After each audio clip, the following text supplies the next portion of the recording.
Pela aurora, pela noite, pela estrela que brilhou, pela prece respondida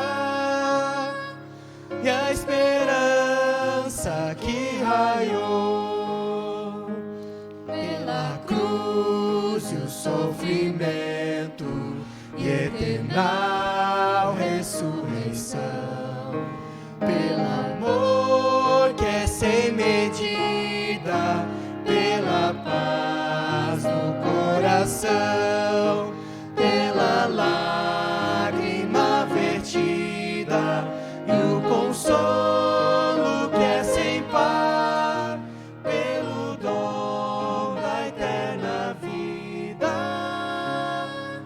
sempre, ó Deus, irei louvar. Amém. Vamos ficar em pé para cantar a próxima música. Ela também fala de agradecer, de gratidão. Que hoje você possa sair daqui com o coração repleto de gratidão a Deus.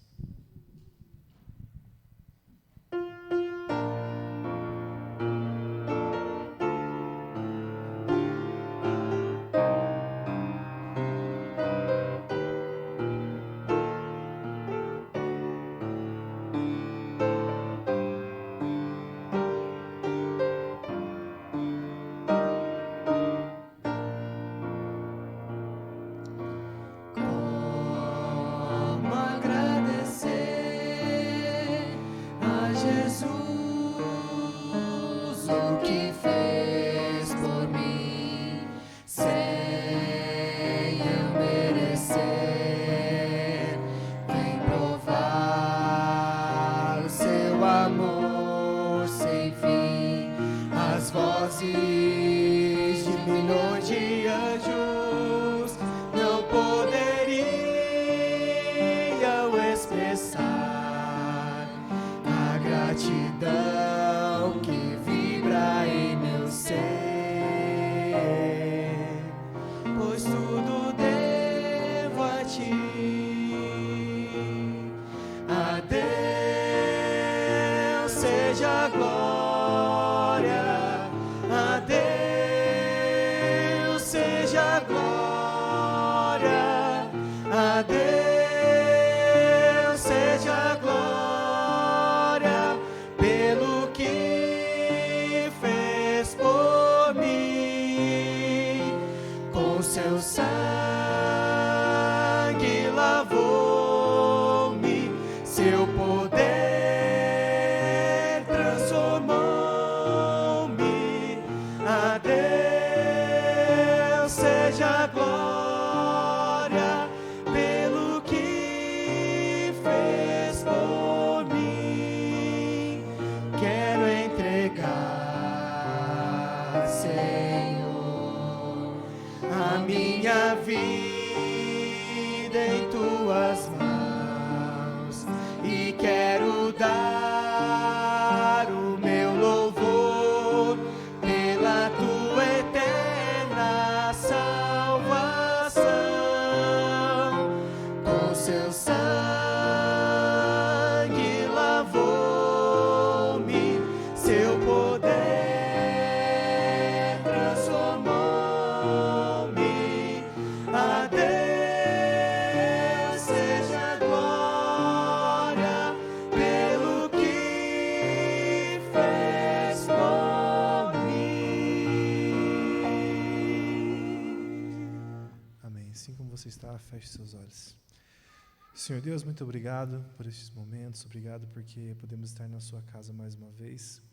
Abençoe também aqueles que estão em seus lares, que estão aonde eles estiverem, Pai, que eles possam, nesse momento, ouvir a sua palavra e que o Senhor possa tocar os seus corações também. Te louvamos pela vida, te agradecemos pelo cuidado, pelo carinho e por tudo que o Senhor tem feito por nós. Nós te louvamos, agradecemos, gratos. Em nome de Jesus, amém.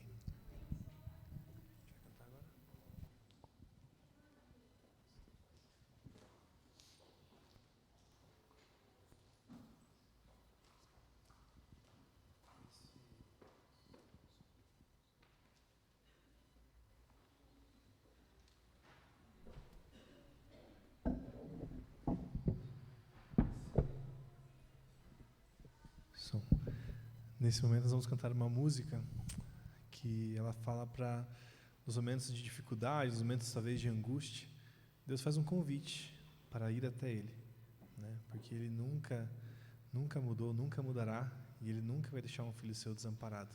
Que você possa meditar nessa canção.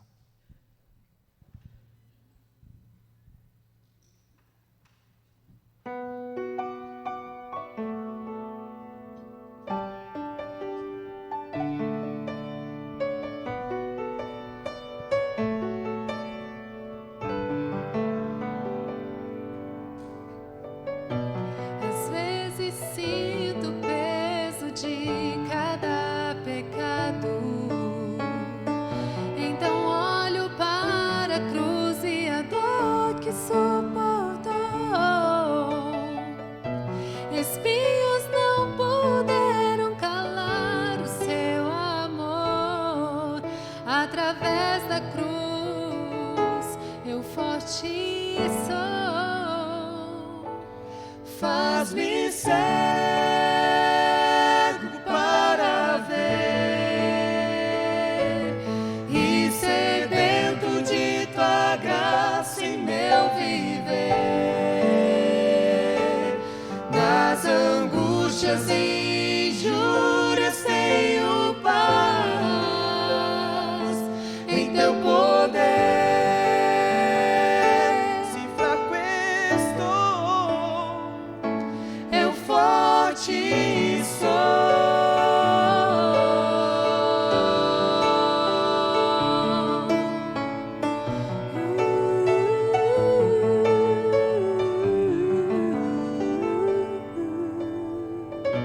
Ainda que eu passe por duras aflições,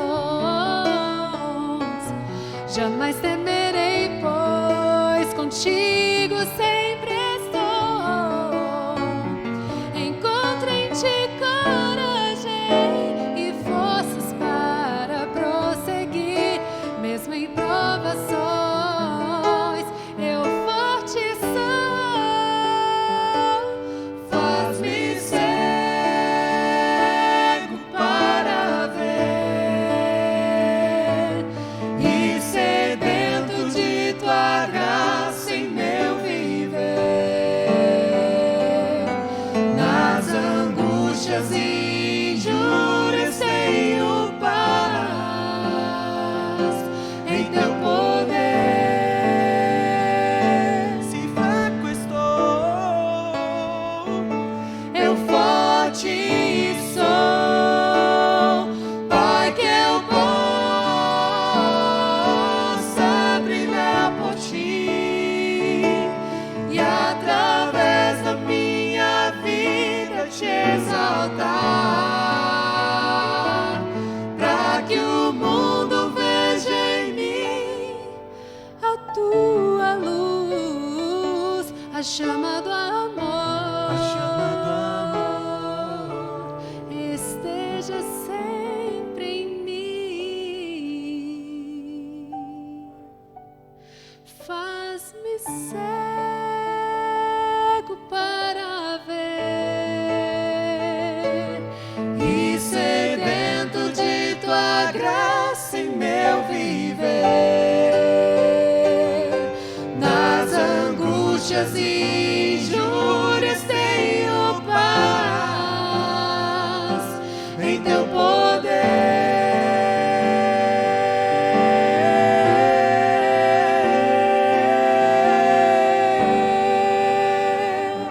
Se fraco estou, eu forte sou.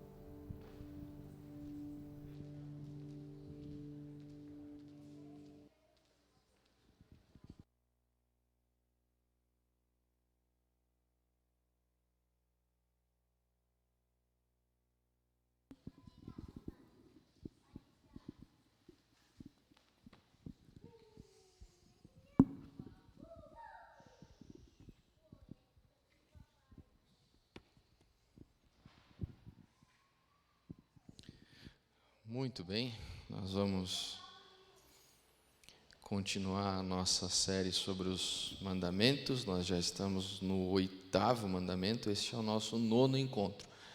Lembre-se que teve a introdução, né, sobre o prólogo. E hoje nós vamos falar do 8º mandamento. A pergunta é, você lembra qual é o 8º mandamento? Lembra qual é? E a gente faz contas agora, né? O 8º mandamento é o não furtarás. Ele está em Êxodo capítulo 20, verso 15. Não furte. A questão é o que significa isso e como ele é aplicado à nossa vida. Será que eu já fui ou não fui condenado neste mandamento? Já o violei ou não? Bom, para a gente começar a responder essa pergunta, eu vou te fazer outra pergunta. Você conhece o jeitinho brasileiro? Conhece? Existe uma definição para o jeitinho brasileiro. A definição que eu encontrei é a seguinte: é a arte de resolver as coisas de forma prática. Essa é a definição do que seria o jeitinho brasileiro. É a arte de resolver as coisas de forma prática. Só que isso tem um adendo, a definição tem um adendozinho ali, que é nem sempre honesta. Aqui mora o perigo, entendeu? Então, em tudo aquilo que você for ler sobre o jeitinho brasileiro, você vai ver que ele tem seu lado positivo e seu lado negativo. O lado positivo é justamente esse. É um modo de facilitar as coisas, de não complicar, de diminuir a burocracia, de diminuir a quantidade de processos, e até aí não tem nenhum problema. Alguns vão colocar o jeitinho brasileiro como favores e coisas assim. E como eu disse, até aí nós não temos problema. O problema é quando o jeitinho brasileiro passa de um favor para um suborno, para algo ilegal. Quando ele passa de uma forma prática de resolver as coisas para uma forma malandra de resolver as coisas. E é aqui que o problema começa a acontecer. E de jeitinho brasileiro em jeitinho brasileiro, nós acabamos caindo num dos maiores momentos de prejuízo financeiro, prejuízo emocional, prejuízo nacional, uma série de outras coisas, como resultado desses jeitinhos que foram dando, que pela teoria de alguns, pelos argumentos de outros, começaram justamente com essa tentativa de minimizar a burocracia, de agilizar as coisas, de fazer alguns favores, de agilizar o processo, de facilitar as coisas, para que algumas pessoas menos favorecidas fossem atendidas de uma forma mais rápida e tudo mais. Então, para agilizar as coisas, o jeitinho brasileiro acabou construindo os maiores esquemas de corrupção que o nosso país já viu. Para você ter uma ideia, em uma reportagem de 2018, da Gazeta do Povo,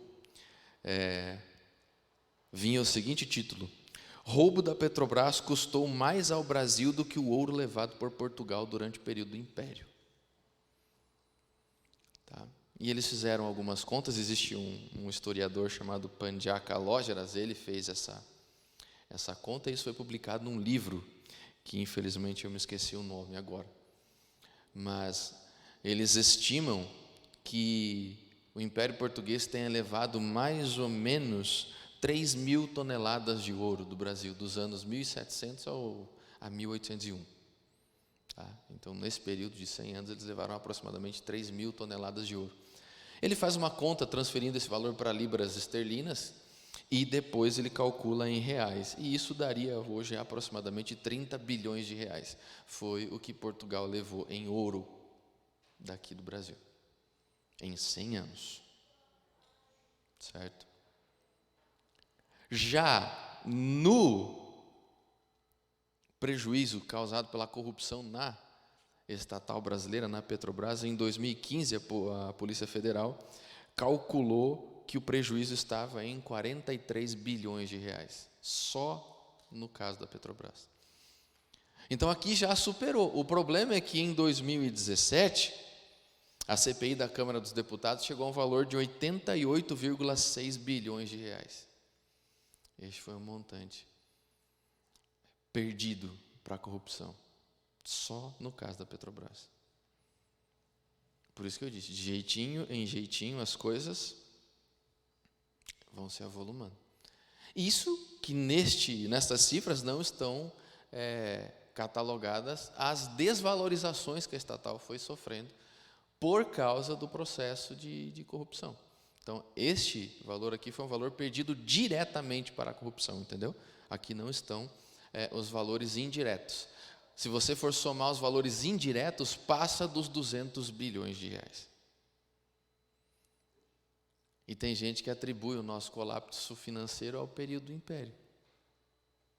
O que Portugal fez não é nada comparado ao que essas pessoas fizeram. Não chega nem perto, não arranha o que foi feito. Então, só por aqui já dá para você ter uma noção de como o roubo pode prejudicar, de até onde ele pode chegar, e também, se você está esperto no que a gente está falando, você já se ligou que uma das acepções da palavra aqui também é corrupção. Então, não é só o furto em si, mas os desdobramentos do mandamento também chegam à definição de corrupção. Corrupção é uma forma de quebra do 8º mandamento também. Quando nós vamos pesquisar, e quando eu fui ler sobre o 8º mandamento, pouquíssimos foram os livros que eu consegui encontrar um capítulo destinado somente a ele. Porque na maior parte dos comentaristas você vai encontrar a seguinte frase: o 8º mandamento é aquele que confirma a unidade entre os 10 mandamentos. Porque você vai perceber que é impossível você conseguir tratar dele sozinho, porque a quebra dele nunca é solitária. A quebra do 8º mandamento sempre vem acompanhada, pelo menos, da quebra do 9º e do 10º. Eu vou fazer a pergunta de novo. Você lembra qual é o 9º e qual é o 10º? Qual é o 9º mandamento? Não proferirás falso testemunho. Certo? Isso nós vamos falar no final de semana que vem. Então não perca. Você sabe qual é a maior mentira do mundo?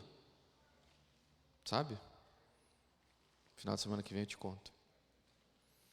E o 10º mandamento, você lembra? Qual é? É a cobiça. Então, dificilmente aquele que está envolvido no roubo já não tropeçou na mentira ou na cobiça. Pelo menos na cobiça, ele já tropeçou. Ele já desejou algo que não era seu. Ele só consumou o ato tomando aquilo de forma indevida. Então, o 8º mandamento é aquele que conecta e que mostra para você a unidade entre as leis, entre os mandamentos. Ele é o que vai deixar explícito para a gente que a quebra de um mandamento abre caminho para a quebra dos outros, está associada a outros. É um efeito cascata. Dificilmente você vai conseguir concentrar-se em quebrar um mandamento só. Entendeu? Não é à toa que Tiago diz: pois todo aquele que tropeça em um é culpado de todos. Por quê? Porque fatalmente você vai quebrar os outros. É só uma questão de tempo, oportunidade, circunstância, se é que já não quebrou. Essa é a dinâmica dos mandamentos. É impossível você escolher quais você vai obedecer. Não há como você fazer isso. Porque eles estão interligados, eles estão entrelaçados. Um influencia no outro. Lembra quando nós falamos sobre o sábado, que eu comentei com vocês, que o sábado é aquele mandamento, o 4º mandamento é o mandamento que conecta as duas tábuas, a tábua do amor a Deus e a tábua do amor ao próximo. E como você vai manifestar o amor ao próximo que está ali sendo aberto pelo 4º mandamento? Não matando, não roubando, não adulterando, não mentindo, não cobiçando, e assim por diante. E como é que você vai amar e honrar o seu próximo? Você vai amar e honrar o seu próximo devidamente a partir do momento que você entender que ele é uma criatura de Deus, que ele foi criado pelo mesmo Deus que vocês são irmãos, que o sangue de Jesus Cristo pagou a vida dele e a sua. E aí, temendo a Deus, você temerá o seu próximo. E temendo ao próximo, amando ao próximo, vai ser mais fácil você amar a Deus. Não é isso que João diz? Pois aquele que não ama seu irmão a quem vê, dificilmente vai amar a Deus quem não vê. A quem não vê. E assim, eles estão interligados, assim eles estão conectados. E é assim que você deve enxergar o 8º mandamento. Ele é o que melhor mostra isso. Para você ter uma noção disso, eu selecionei 3 histórias que vão nos ajudar a entender a conectividade dos mandamentos. Existem 3 narrativas, não somente essas, mas eu escolhi essas 3 porque resumem bem a coisa, que vão te mostrar justamente como o roubo nunca vem sozinho, ele sempre vem acompanhado de outras coisas. Então eu escolhi 3 histórias aqui, a história de Jacó e Labão, a história de Acã e a história da vinha de Nabote. Essas histórias estão em Gênesis 30, Josué capítulo 6, a partir do verso 18, e 1 Reis capítulo 21, respectivamente. Então ali você vai encontrar essas histórias. Nós não teremos tempo de ler todas elas, né? Mas eu vou fazer um resumo, e se você quiser depois entender e melhor o que a gente está falando, você pode ler essas histórias. Então, só para você ter uma ideia, nas 3 histórias, o primeiro ponto é a cobiça. As 3 histórias começam com a cobiça. A cobiça passa para a mentira. A mentira passa para o ato em si do roubo. O ato do roubo traz desonra, de alguma forma. Nas 3 histórias. Só o desfecho delas é um pouco diferente. Na história de Labão e Jacó, você tem uma crise familiar. Na história de Acã, você tem a punição nacional ali. Todo mundo sofre pelo roubo de Acã. E na história da vinha de Nabote, ainda tem um outro problema, que é o assassinato. Que Jezabel e Acabe, cobiçando as vinhas de Acã, vão criar estratagemas, vão mentir, para roubar a vinha dele. E para que isso tudo aconteça, Jezabel dá um jeito de matar o pobre do Nabote. O que você vai ver de comum nessas histórias é que nenhuma delas o roubo é o primeiro problema. O roubo não está nem no começo e nem no final. Ele está no meio de uma série de outras transgressões. Ele está logo em seguida da cobiça. E logo antes de pecados mais graves. Ou a desonra aos pais, como foi no caso da história de Labão, ou do assassinato, como foi na história de Nabote. Mas ele nunca acontece sozinho. Sempre tem algo a mais. Sempre tem algo a mais. Por que nós precisamos de um mandamento assim? Qual é a razão de Deus falar, olha, não pegue que não lhe pertence? E na verdade essa é a definição do que é roubo.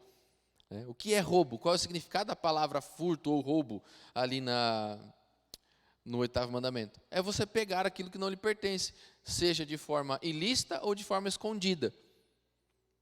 Basicamente, o 8º mandamento vai nos mostrar o princípio mais básico e universal de todos. Pegar o que não é teu é errado. Seja o que for, de que forma for. Não pegue o que não é seu. É isso.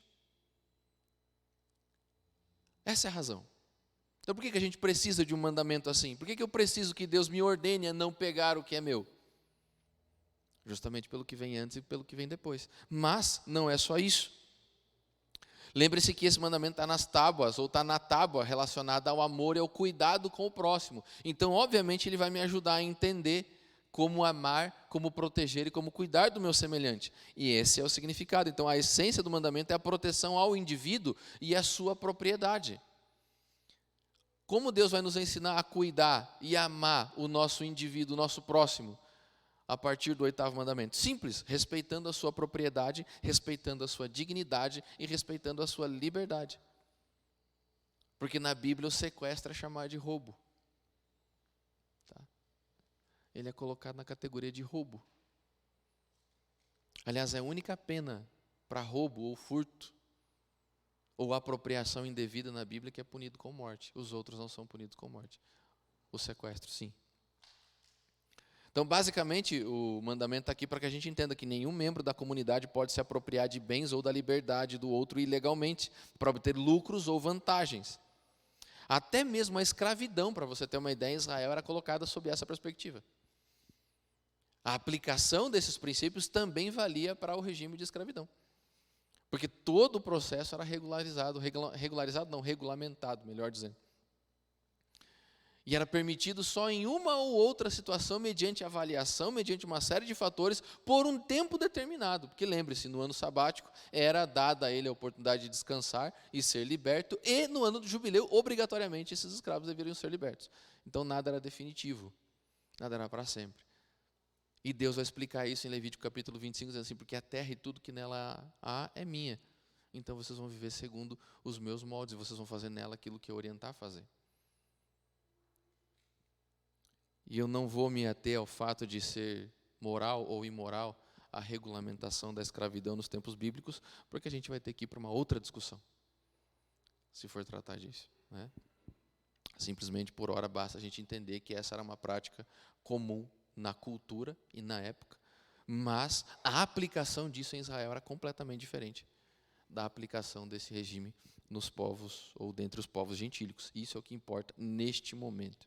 Até mesmo em situações de guerra não era permitido você escravizar alguém indevidamente, você escravizar alguém ao seu bel prazer. Tinha regra até para isso. Até para isso tinha regra.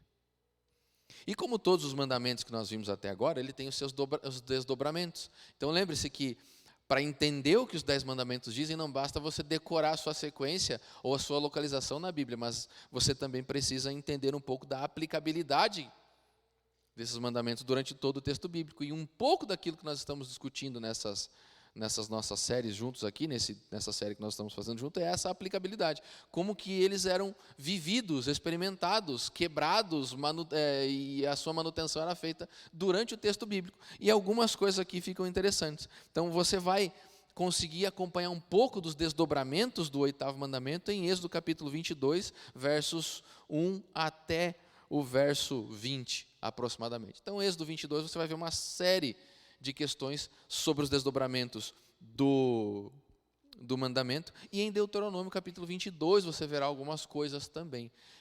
Eu vou colocar uma lista para vocês aqui dos desdobramentos e como ele era entendido no seu contexto imediato. Basicamente, aquilo que eu já falei, o primeiro item é o que é transgressão desse mandamento. O que é furtar aqui? É tomar indevidamente alguma coisa de alguém.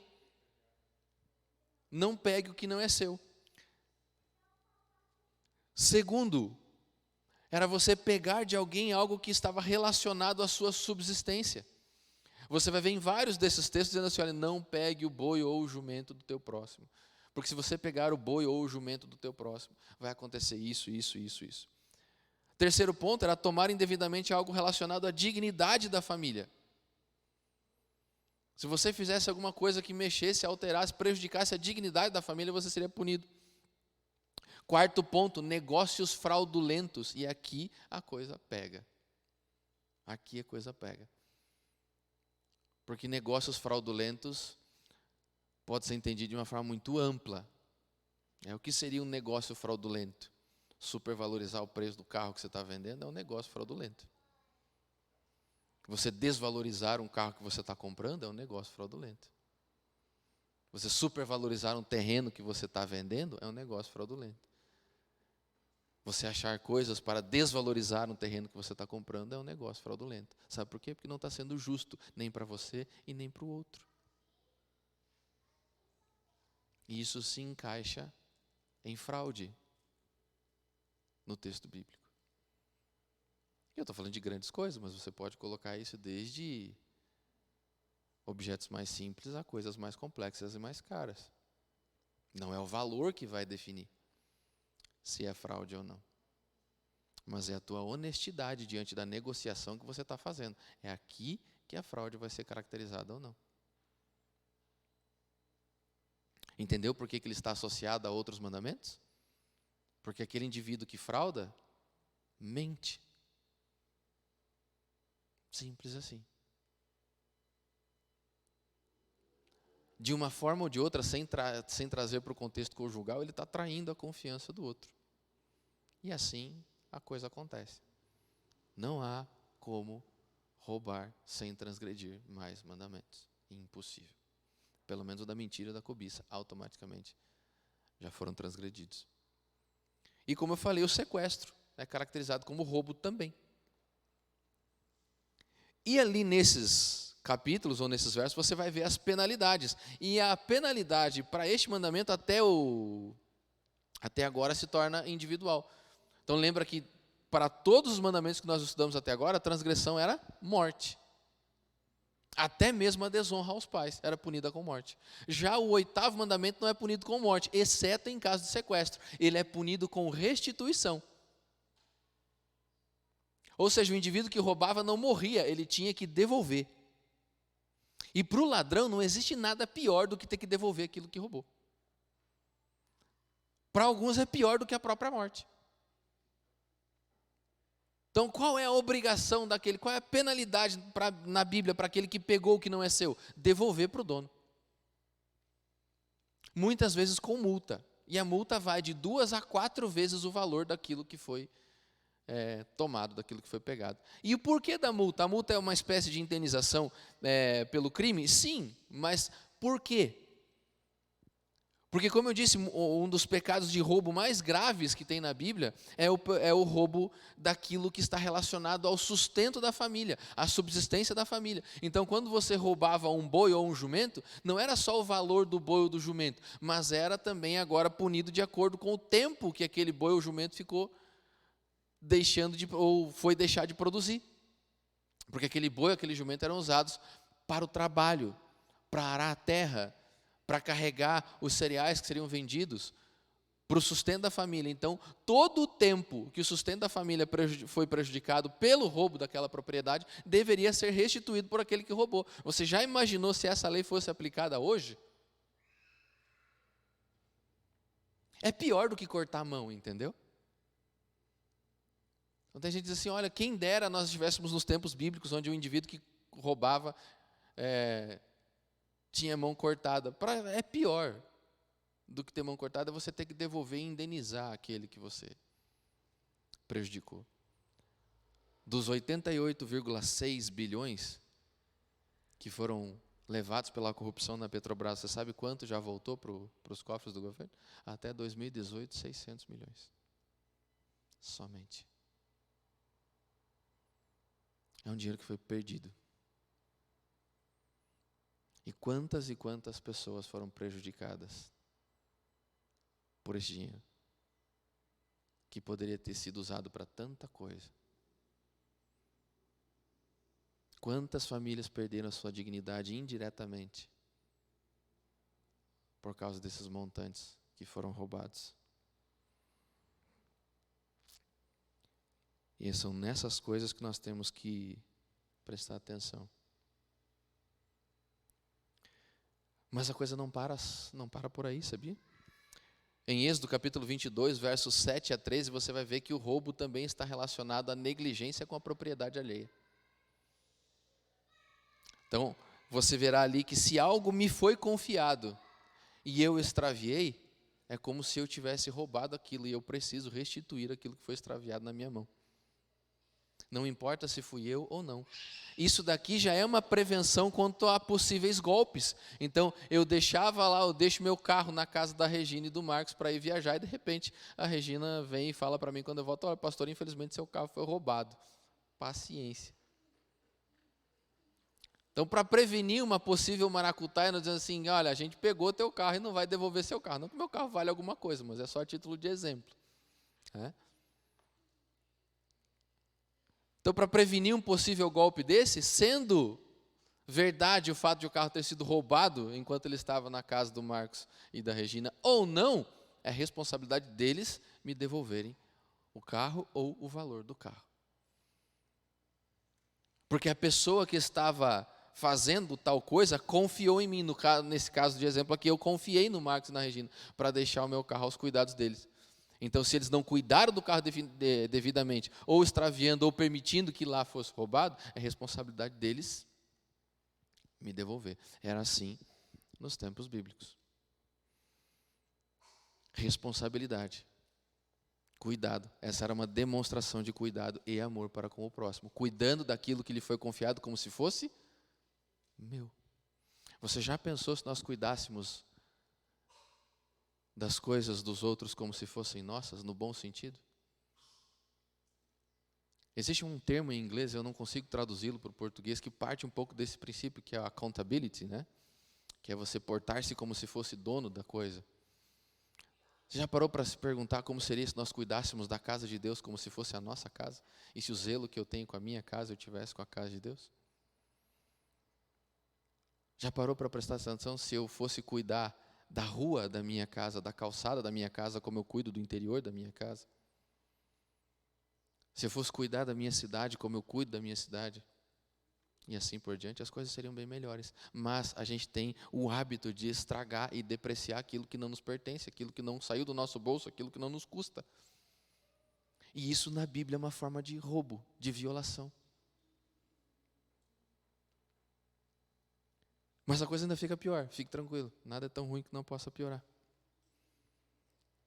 Porque dentro dessa categoria toda, você verá em Deuteronômio capítulo 22, versos 1 a 4, o seguinte texto: se você vir o boi ou o jumento do seu inimigo fugindo, se perdendo ou extraviando, e você não for lá e ajudar, é como se você tivesse roubado, é pecado.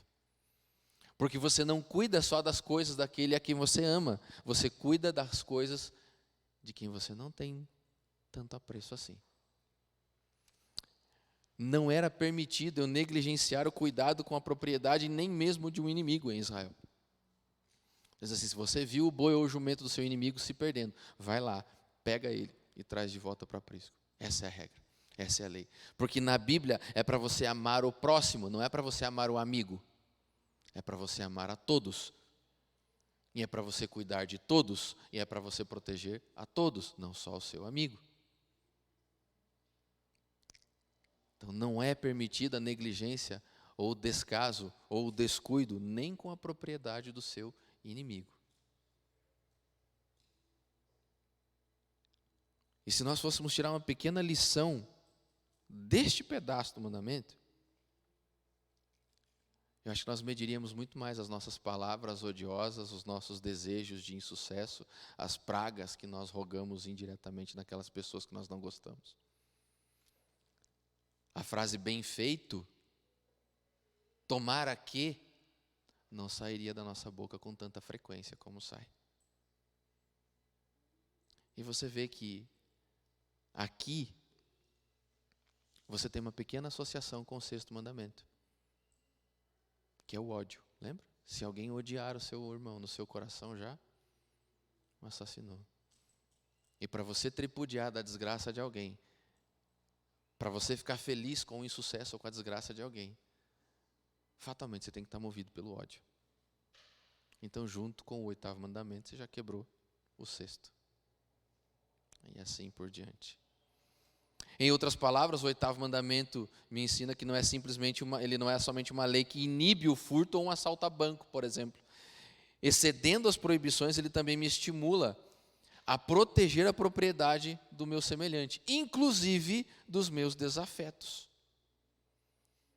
E é por isso e por outras razões que esse discurso com relação à honestidade é tão forte e tão presente na palavra dos profetas. Os profetas falam vastamente sobre essa questão da honestidade, sobre o cuidado com o semelhante, sobre o amparo ao pobre, sobre a não exploração, sobre a justiça e sobre a honestidade. Eu convido você a ler 2 textos comigo. Um está em Isaías, capítulo 10.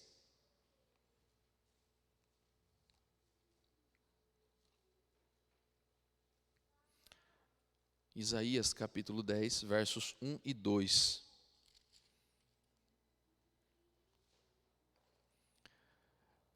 O texto diz assim: ai dos que decretam leis injustas, dos que escrevem leis de opressão para negarem a justiça ao pobre, para arrebatarem o direito dos aflitos do meu povo, a fim de despojarem as viúvas e roubarem os órfãos. Ai daqueles que decretam leis injustas. Você já imaginou se esse texto valesse hoje? Mas vou contar uma coisa para você. Ele vale. Ele ainda vale.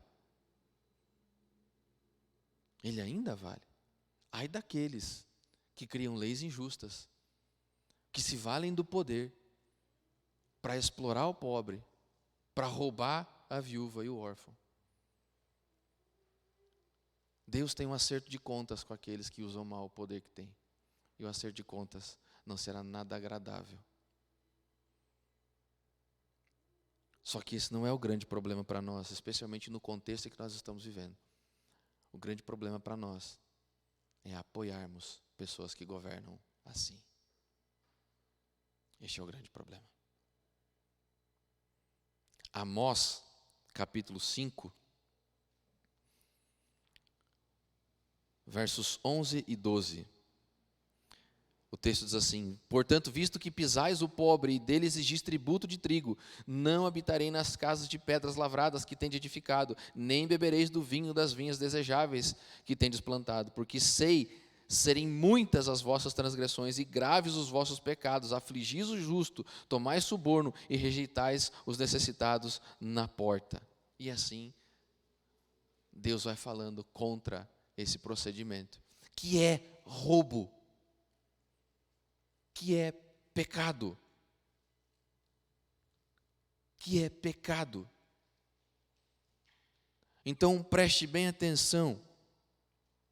A frase rouba mais fez, ou roubou mais fez, em si já é deplorável, já é detestável. Na boca de um cristão é pior, e na boca de um adventista é 10 vezes pior. Porque na mesma lista que o sábado está, o roubo está. E o sábado não é mais importante do que a honestidade. Eles estão na mesma escala de valores, porque eles estão nos mesmos 10 mandamentos. Eles estão no mesmo lugar. Então, para nós, não existe a frase roubou, mas fez. Porque ele roubou. É pecado. É errado. É imoral. Não importa a intenção, não importa a justificativa. Pecado é pecado e é injustificável, seja ele cometido do jeito que for. E faça as contas. Fez o quê? Para quem? Então, se você é um desses que fala essa palavra, ou essa frase, por tudo que é mais sagrado, peça perdão a Deus. E eu te dou 3 razões para você fazer isso. A primeira razão é porque a nossa pregação não tem partido. A nossa pregação não tem cor. A nossa pregação não tem posição. A nossa pregação não tem ideologia. A nossa pregação é a Bíblia e somente a Bíblia. Ponto final. Segundo, a nossa pregação é contra a desonestidade, seja ela de que lado for. Venha ela de quem vier. De que posição e de que direção vier. Se fora, se dentro, não importa. Para um cristão temente a Deus, os fins nunca justificam os meios. Nunca. Os fins nunca justificam os meios. Então tome cuidado, e essa é a terceira razão. Tá? É perigoso depositar a nossa fidelidade de um lado ou de outro. Porque maldito é o homem que confia no homem. Simples assim. E neste terceiro item eu te dou 3 razões para você não depositar a sua confiança em lado A, lado B, seja que cor for, seja que direção for, seja com que mão ele escreva, se é que você me entendeu. 3 razões muito simples. A primeira é porque você vai se decepcionar. Em um momento ou outro você vai se decepcionar. E atualmente a gente tem visto isso acontecer com uma frequência bem grande. Né? Então você vai se decepcionar. Segundo, para que você não seja conivente. Pastor, como é que eu posso ser conivente com isso? Simples, arrumando argumentos para defender o roubo de quem roubou. Tentando justificar tal ação ou comportamento. Rouba, mas fez. Isso te torna conivente, se não cúmplice do que está acontecendo, porque você está defendendo. Terceiro, risco de blasfêmia. Sim, risco de blasfêmia. E como você pode blasfemar nessa situação? Associando Deus a essas pessoas. Porque quando você associa Deus a essas pessoas, você está dizendo que Deus se comportaria da mesma forma se estivesse nessa situação. Ou que o que essas pessoas estão fazendo está sendo abençoado por Deus, ou conduzido por Deus. E Deus não é maluco. Deus não é esquizofrênico para ir contra as suas próprias orientações. Então, o mesmo Deus que diz assim, não violarei a minha aliança, nem modificarei o que os meus lábios proferiram, o mesmo Deus que é ontem, hoje e sempre, o mesmo Deus que diz que o sábado ainda vale, diz que o furto ainda é pecado. Por que quando alguém rouba, que é meu querido, eu defendo, e depois quero atacar aqueles que não guardam o sábado? Isso é incoerência, para não dizer hipocrisia.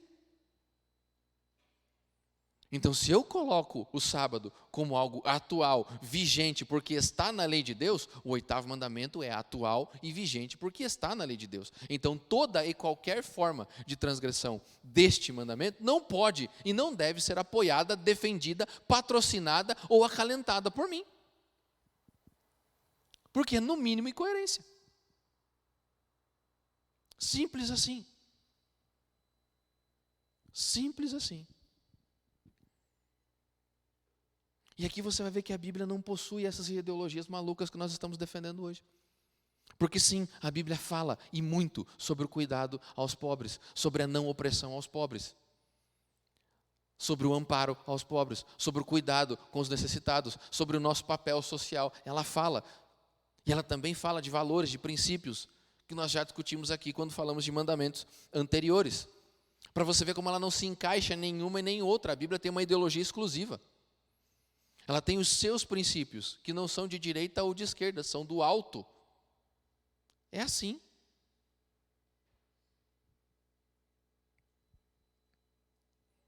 Portanto,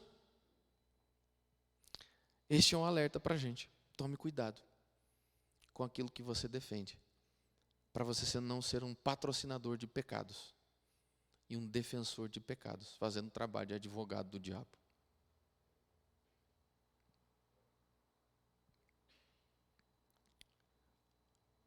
A questão para a gente encerrar é, como não quebrar o 8º mandamento? Porque você já percebeu que a coisa não está fácil, né?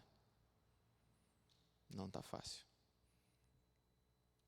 A gente não tem tempo para falar sobre o significado da palavra pecado, mas se nós tivéssemos, vocês iam ver como é desesperador. Se não fosse a graça de Jesus Cristo, todo mundo aqui estava, como diz o meu papai, no bico do urubu. Então a questão é, como não quebrar o 8º mandamento? Vamos nos restringir a ele. É mais fácil assim. Como não quebrar o 8º mandamento? Simples. Você precisa fazer duas coisas.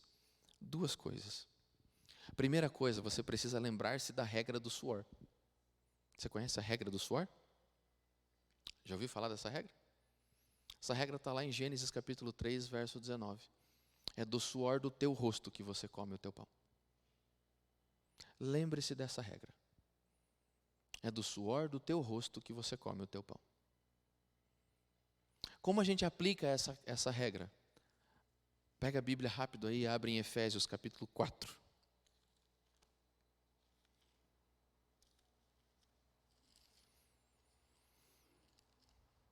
Efésios capítulo 4, verso 28. Efésios 4, 28. Achou? O texto diz o seguinte: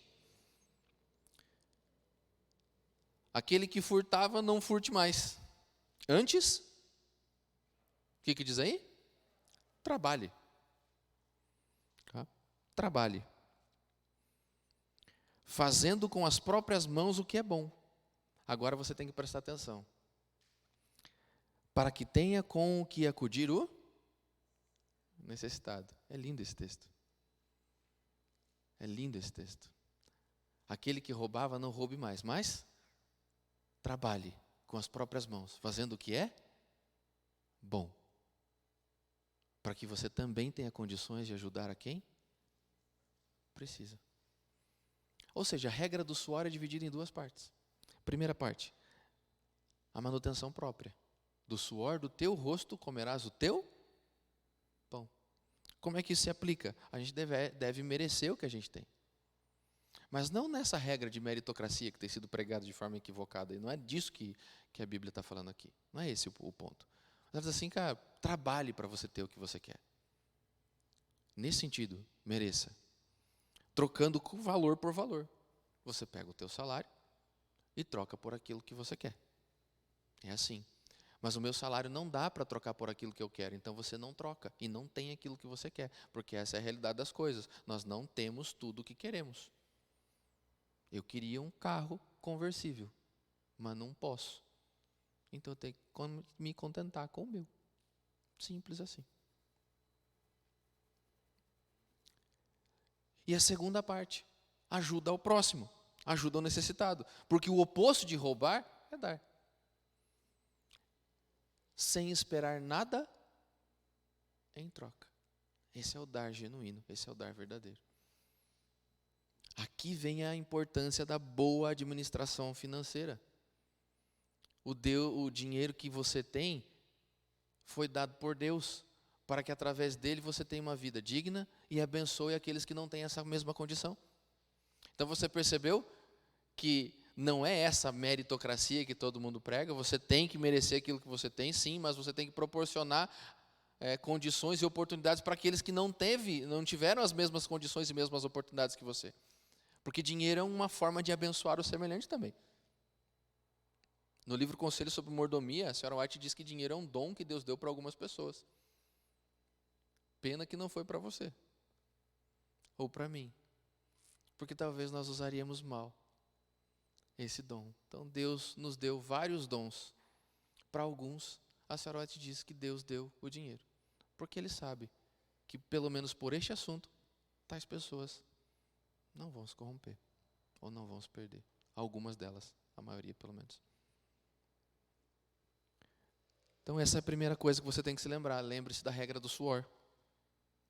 Segundo, lembre-se do que é corrupção. Simples assim. Você tem que lembrar-se do que é corrupção. E eu vou dar alguns exemplos para você do que é corrupção, para você lembrar-se disso sempre. Primeiro, plágio é corrupção. É roubo. Você está pegando uma ideia que não é sua e vendendo como se fosse. Plágio é roubo. Academicamente falando, é imoral e crime, inclusive.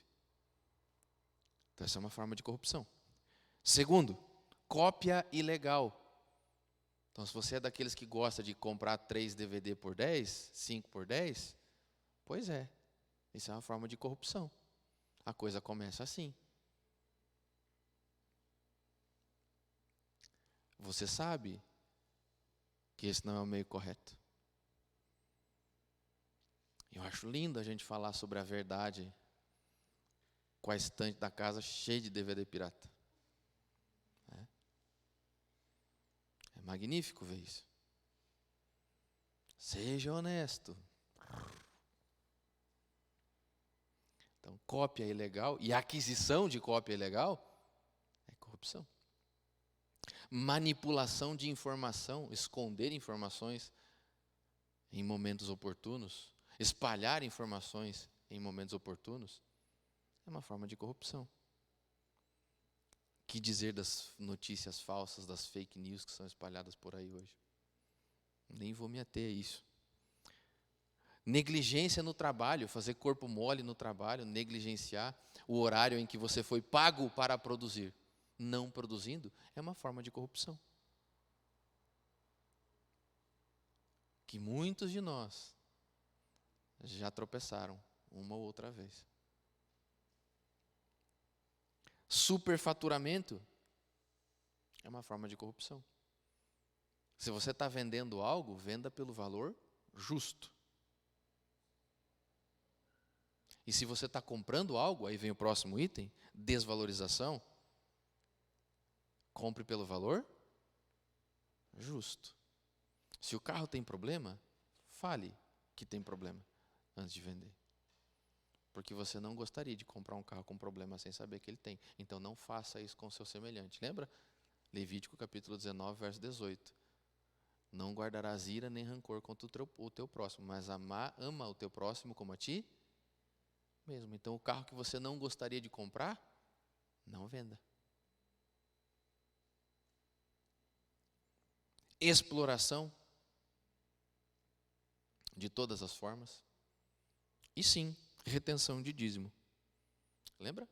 Malaquias capítulo 3, verso 5. Roubará o homem a Deus? Todavia me dizeis, em que me roubais? Nos dízimos e nas ofertas. Quando você pega o que não é seu, a Bíblia diz que é roubo. E tem 10% que definitivamente não é seu, da sua renda. Na verdade, nem 1 centavo da sua renda é sua. Toda a sua renda é de Deus. É que Ele só pede uma demonstração de reconhecimento de 10%. E se você pegou isso e reteve, você pegou o que não é seu. Isso não lhe pertence. E é por isso que você pode ganhar, às vezes, uma boa quantia no mês e viver no vermelho. E nunca dá. Essa é uma das consequências. O que você vai perceber nessa lista? Algo muito simples. Todos os itens acima querem, de alguma forma, ter o que não conquistaram. Percebeu? Eu quero ter uma ideia que não foi minha, eu quero ter algo que eu não estou reconhecendo o valor de quem fez, eu estou negligenciando algo que me foi pago para fazer e assim por diante. Todos os itens dessa lista, de alguma forma, querem ter o que não conquistaram.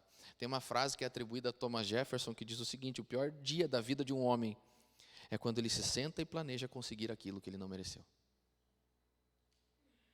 O pior dia da vida de um homem é quando ele se senta para planejar conseguir aquilo que ele não mereceu. E terceira coisa que você precisa se lembrar é de uma oração simples, que está em Provérbios capítulo 30, versos 7 a 9. É uma oração singela, mas que faz toda a diferença. E a oração diz o seguinte: 2 coisas te peço, não as negues antes que eu morra. Afasta de mim a falsidade e a mentira. Não me des nem a pobreza nem a riqueza. Dá-me o pão que for necessário, para não suceder que, estando eu farto, te negue e diga: quem é o Senhor? Ou que, empobrecido, venha furtar e profane o nome de Deus. Senhor, não me dê nem muito e nem pouco. Me dê o necessário, para que eu constantemente seja grato a Ti pelo que eu tenho. Não minta sobre o que eu tenho e o que eu não tenho. E não deseje e prejudique o que é do meu semelhante e prejudique o meu semelhante. 2 coisas te peço antes que eu morra, Senhor. Afasta de mim a mentira e me dê o suficiente para ter uma vida digna. Lembre-se sempre dessa oração. E que Deus te abençoe. E que você não seja mais um corrupto nessa vastidão de corrupção que nós temos hoje. Mas que você seja uma centelha de honestidade. E que as pessoas, ao olharem para ti, vejam o caráter de Deus refletido. Que, acima de tudo, é honesto e puro e verdadeiro.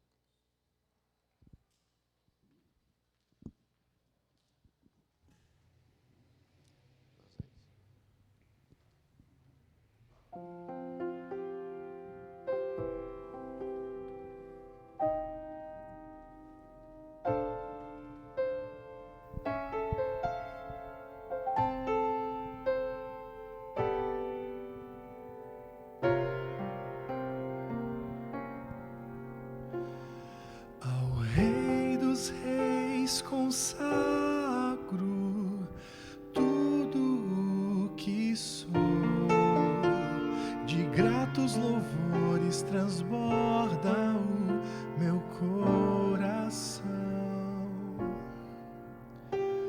A minha vida eu entrego nas tuas mãos, meu Senhor, pra te exaltar com todo o meu amor. Eu te louvarei conforme a tua justiça e cantarei louvores, pois tu és altíssimo. Celebrarei a ti, ó Deus, com meu viver. Cantarei, contarei as tuas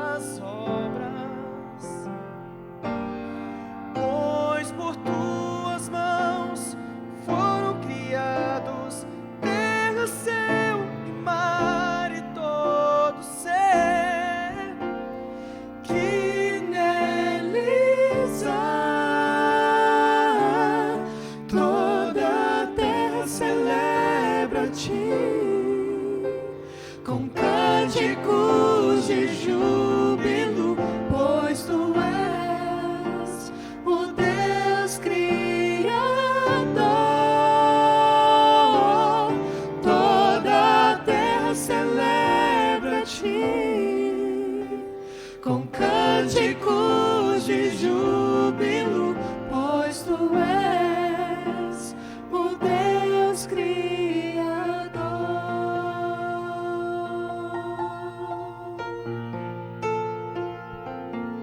Celebrarei a ti, ó Deus, com meu viver. Cantarei e contarei as tuas obras, pois por tuas mãos foram criados terra, céu e mar e todo ser Que neles há, toda a terra celebra a ti, com cânticos de júbilo, pois tu és o Deus Criador. Toda a terra celebra a ti, com cânticos de júbilo, pois tu és o Deus Criador.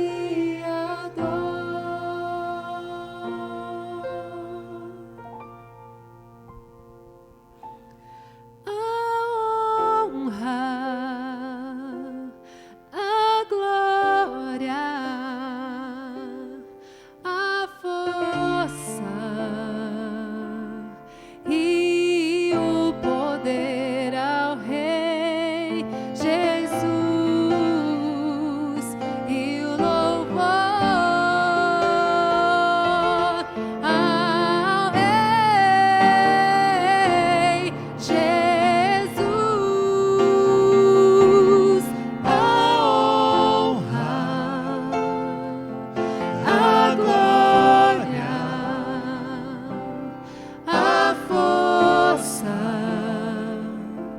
e o poder ao Rei Jesus e o louvor ao Rei Jesus. A honra, a glória, a força e o poder ao Rei Jesus e o louvor ao Rei Jesus.